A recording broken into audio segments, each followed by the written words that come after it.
आप सभी को जय श्री कृष्णा, राधे राधे, जय माता दी। आप सब कैसे हैं? आशा करती हूँ आप सब अच्छे होंगे। हमारे चैनल में आप सभी का स्वागत है। हम आप लोग को एक देवी पचरा गीत सुनाने जा रहे हैं। गीत आप लोग को कैसा लगा कमेंट बॉक्स में ज़रूर बताइएगा। अगर पसंद आएगा तो हमारे चैनल को शेयर, सब्सक्राइब, लाइक ज़रूर कीजिएगा। माता रानी की कृपा सदा आप सभी पर बनी रहे। आप सबकी मनोकामना माता रानी पूर्ण करें। आइए देवी की सुनिए। फूल की से जरिया पे सुतली देवी मैया हो, मलिनिया दावना। देवी माई के चरनिया हो, मलिनिया दावना। माई के कोमला चरनिया हो, मलिनिया दावना। फूल की से जरिया पे सुतली देवी मैया हो, मलिनिया दावना। माई के कोमला चरनिया हो, मलिनिया दावना। माई के कोमला चरनिया हो, मलिनिया दावना। कवने गोना मोरी मैया भावना, रियलवा हो कवने गुणवाना। भाव लाल की चुनरिया हो, कवने गोनाना। भाव लाल की चुनरिया हो, कवने गोनाना।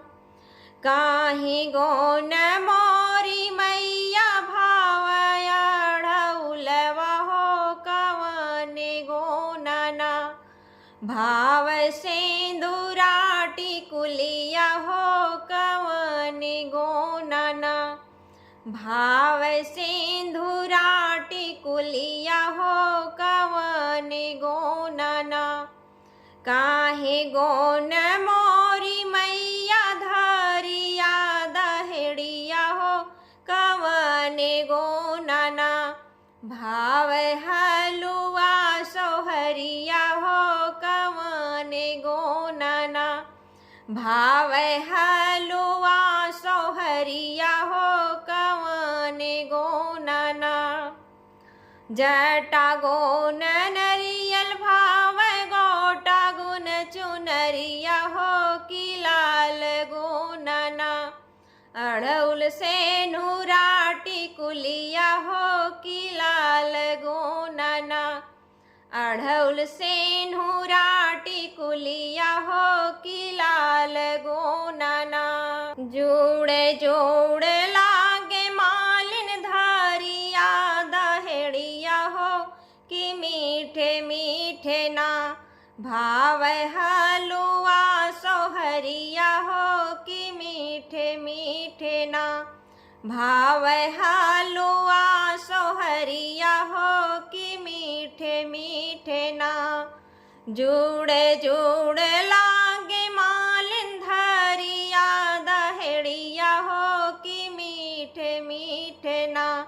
भाव हलुआ सोहरिया हो, कि मीठे मीठे ना। भाव हलुआ सोहरिया हो, कि मीठे मीठे ना। फूल की से जरिया पे सुतली मोरी मैया हो, कि मलिनिया दावना। देवी माई का चरनिया हो, मलिनिया दावना।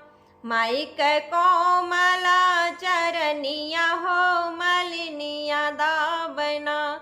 माई के कोमला चरनिया हो, मलिनिया दावना। जय माता दी। ये गीत आप लोग को कैसा लगा कमेंट बॉक्स में ज़रूर बताइएगा। अगर पसंद आएगा तो हमारे चैनल को शेयर, सब्सक्राइब, लाइक ज़रूर कीजिएगा। अपना प्यार दुलार आशीर्वाद सदा अपनी छोटी बहन पर इसी तरह बनाए रखिएगा। आप सभी को जय श्री कृष्णा, राधे राधे, जय माता दी।